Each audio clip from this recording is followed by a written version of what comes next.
A very good evening, guys. Today on National Sports Day, we're aptly joined by Arjuna Award recipient and Indian chess grandmaster Harika. In 2019, she was also felicitated with the prestigious Padma Shri Award.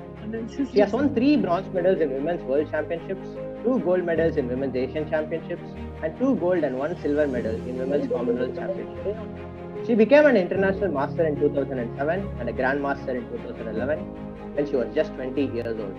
We look forward to a knowledgeable and a delightful evening with her. Hello, ma'am. It's our immense pleasure to have you here with us. Over this weekend. Hello everyone. Thank you. It's been a great weekend. Thanks for the nice introduction.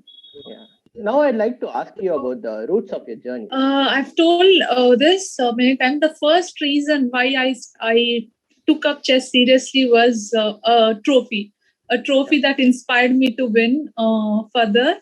And we went for a national championship just for experience or like for fun.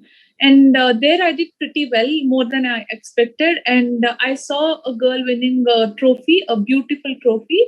And that's what inspired me. That moment I felt like, no, I can't sit like this and clap. I want to go there and win the trophy. And that's where my journey started. Could you tell us about your parents' role and your first coach's role in the early days of your career?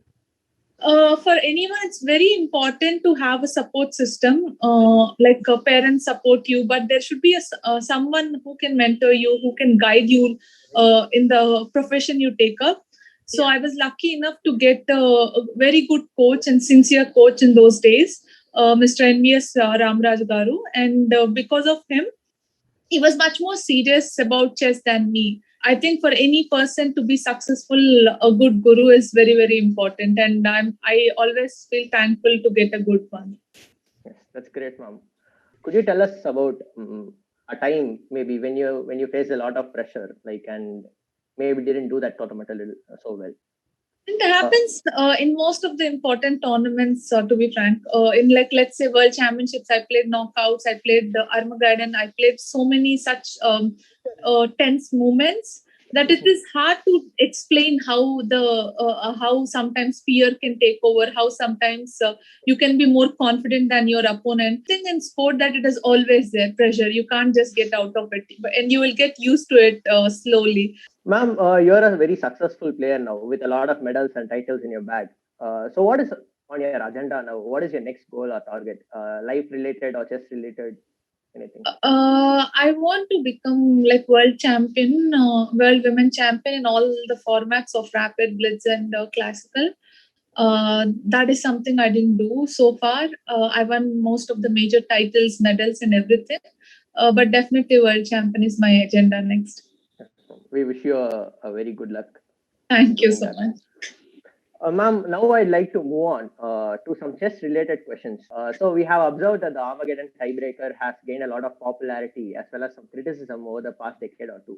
What is your take on the Armageddon tiebreaker? I can't really say whether it's fair or not, but it's not so bad also like to get criticism because when you play 10 games and still the tie is not broken, there should be some way, some system. And this has been introduced many years back, and I think it's okay. It's interesting to play that way. I myself played Armageddon. I lost a crucial game. I know the pain. I have won a crucial game. I know how it works. So sometimes you might feel lucky, you might feel unlucky, but that's all. That is all it is about. At some point you have to break it. I don't know, I don't think it deserves a criticism because it's not like immediately you're playing a lot of other games, and still when there is equal, then they're breaking it with Armageddon. And now I want to ask about opening preparation. Top grandmasters in the highest league talk about how opening preparation is crucial in today's chess world since the emergence of the strong engines. When it comes to your game and the tournaments you play, how important is it? Is it really a necessity to survive each game or to get some advantage in the opening?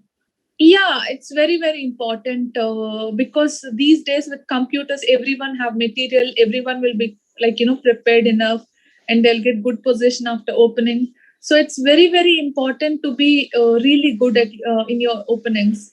I mean, even for lower rated, let's say, if they want to win with a higher rated opponent, suddenly overnight you can't change the game strength. right? Like, you keep working on it for hours and hours, days and months and years.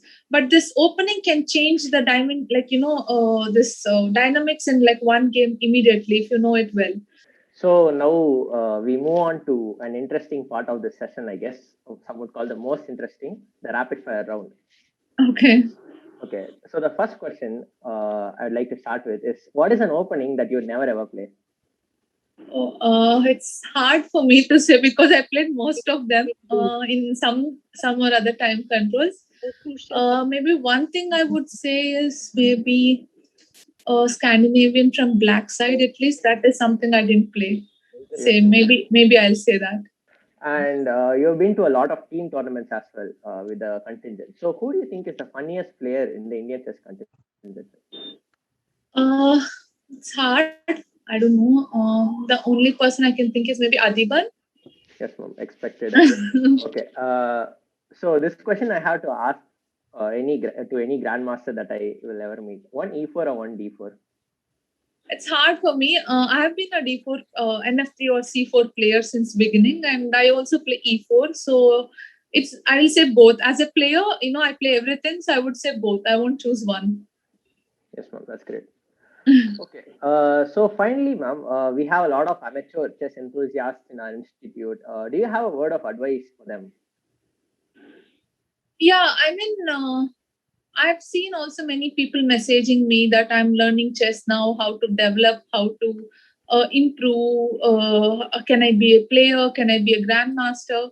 I think for all those players who want to achieve something, they can definitely try to learn, and no need to even worry or wonder what can happen and what will happen. You don't need suggestion because everyone, they won't have people to sit and suggest all the time. You should have a person, coach maybe, or if not coach, someone who knows the game properly and which direction to work on.